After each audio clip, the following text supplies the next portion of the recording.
In your experience, somebody that has accumulated large amounts of wealth, we'll call it over $50 million. Sure. Is there a normal amount of trust that they have in place? Because most people think, okay, well, I have like a living trust, and that's just what they've been exposed to, and it's revocable or irrevocable in their state. But there are a lot of different types of trusts out there, and in my experience, we're working with family offices and other wealthy individuals.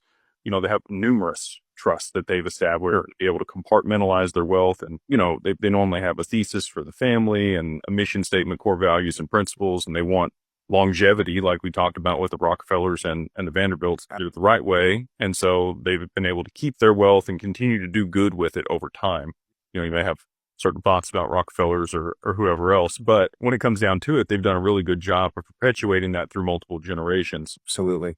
When you're looking at that, there's probably no right answer for this on how many trusts they should have, but, is it two? Is it five? Is it 10? Is it dependent? So it is dependent. And that's why I'd say while there's not a right answer for how many trusts you should have, I do believe that there's a right answer for the approach.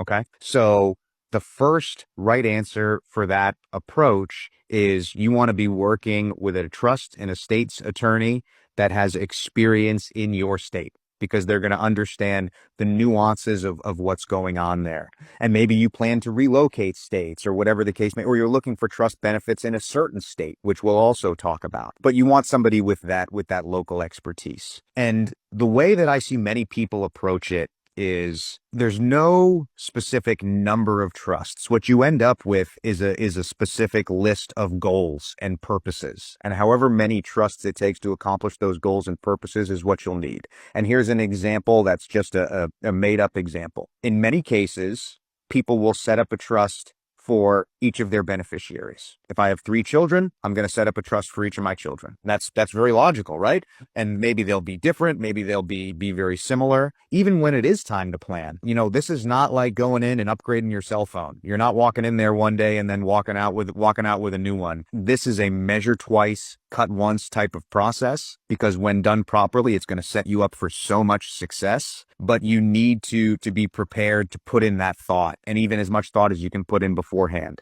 So I mentioned, different goals and purposes.